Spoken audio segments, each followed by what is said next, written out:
everybody, it's me, Fergie.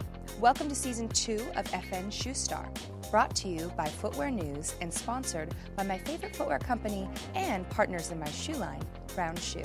FN Shoe Star is the only online reality competition search of the next big shoe designer.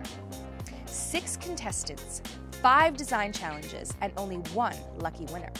Tune in every week from now until the end of June for a new webisode following 6 design students from the Fashion Institute of Technology in New York City as they compete in a series of challenges for the chance to become the next shoe star and the amazing opportunity to become a designer at Brown Shoe. This season is going to be incredible to watch. A whole lot of drama and some big surprises. I'll tell you a little secret too. You'll be seeing me again soon, right here on fnshoestar.com. So stay tuned to see what surprises are in store for you. See you soon.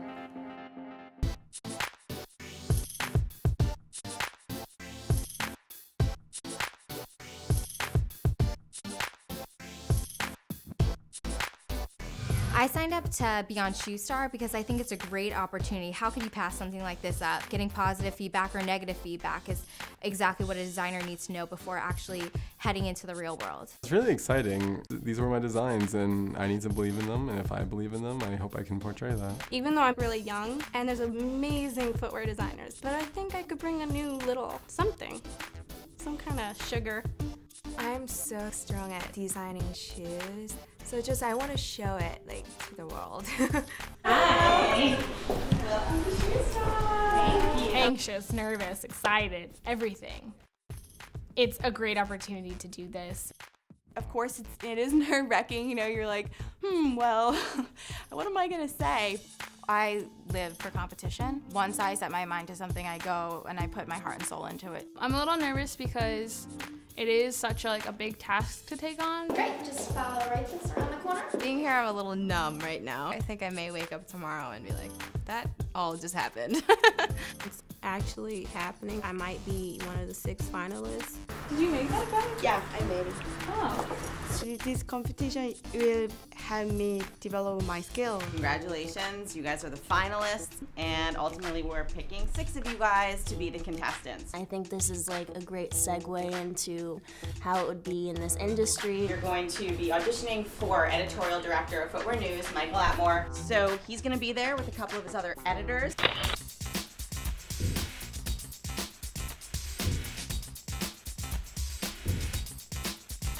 I think Michael being the editor of Footwear News is a very intimidating thing. Christina, ready? Yes. Christina, you have 2 minutes to show us your work. Your time starts now. When I design footwear, I focus mostly on men's footwear. Went with a suede. I tried to use colors that would translate into Brown Shoe brand. I scratched the leather on purpose, inspired by these amazing handcrafted wheelbarrows. I think straps are very sexy. My shoe actually glows in the dark. Edgy chic and rock glamour. I thought it would be interesting to apply a swivel hook in this manner. I was inspired by Brooklyn Bridge. I incorporated these grommets up the side. I was inspired by Alexander McQueen. Your time is up. It's hard for somebody to stop you. It's like a roller coaster and somebody pulls the brake right as you're slamming down. Your aesthetic certainly seems to be funky. What do you say to people who might not understand where you're coming from? I would probably say if they didn't understand where it's coming from, it may be funky, but funky's not scary. It's just different.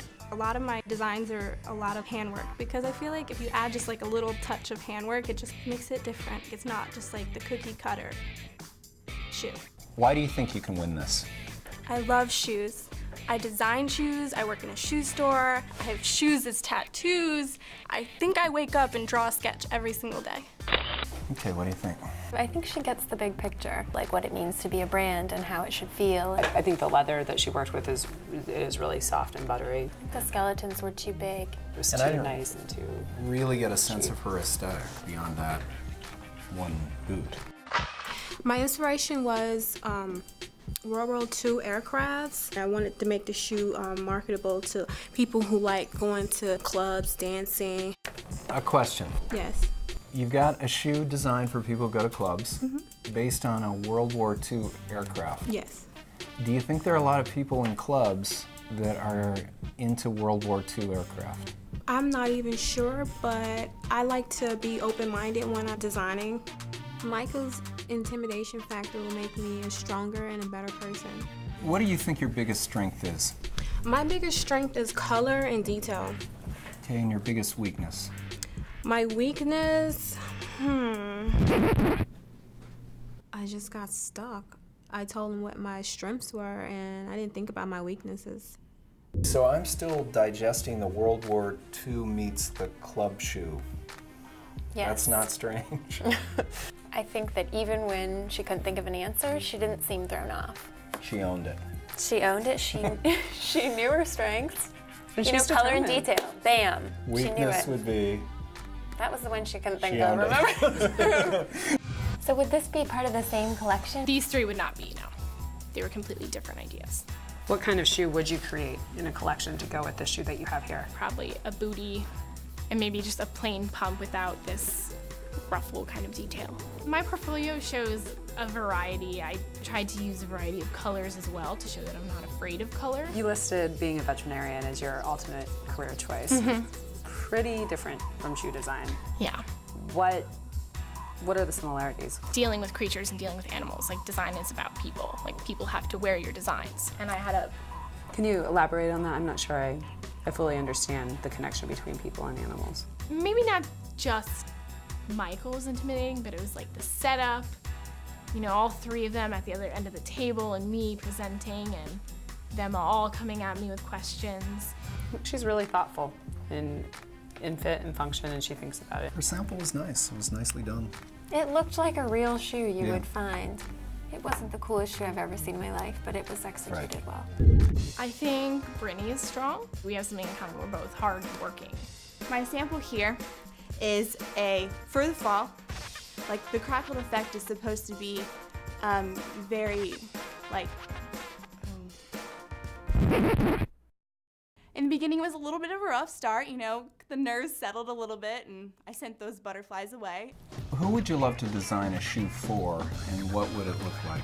I think Victoria Beckham. I think I would design something that was, you know, very high stiletto heel, probably a platform, different straps covering the vamp point, one going around the ankle. For someone like that, you need to take it to the extreme. This is professional Michael. He made it clear not to give any indication whether he was pleased with your answers. I really like the work she put into making these boards. She really thought about things. It was clear that she really thought about why she was doing certain shoes. I like having very classic lines, very simple, clean, but with something new and that makes it different and more modern. Like, I used a pull-up leather, a suede, and a canvas with a caramel colored lining. The clean and classic design aesthetic is really like something that's different from everyone else. It's just like me. Name a person you'd like to design a shoe for. I'd like to make a shoe for you. Aww. Like, if I can make a shoe for you and something that you would love, that would like really validate me as a designer. I don't think you should put on a front or try and do things to, you know, be someone's pet or suck up. What would you make? Black, suede, and patent leather.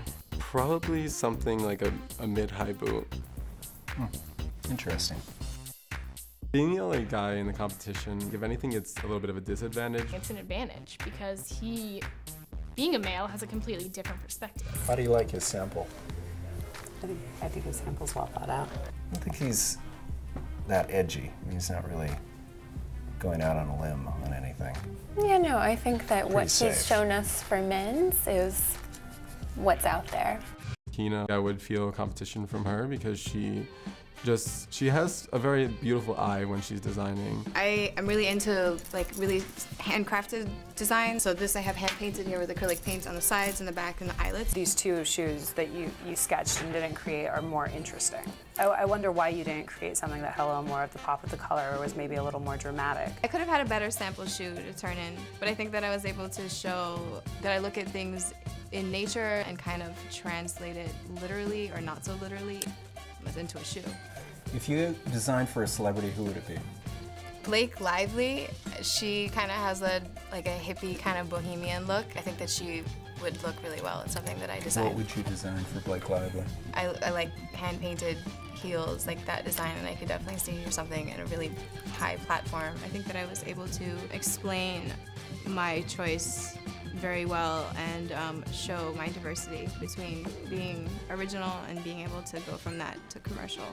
Okay, so I felt her shoe that she made was a disappointment compared to her sketches. That's a shoe that you could actually put on your foot and wear out today. I thought it was boring. Michael Atmore, he definitely knows what he's talking about. He definitely knows what he's asking, and he definitely knows what he wants to hear. Some stiff competition. She didn't make that shoe. If he doesn't pick me for one of the 6, there's a good reason behind it. So you can win this? I believe I can win this, yes. I'm gonna go hard or go home, like a true New Yorker. Do you think we have the next shoe star on our hands?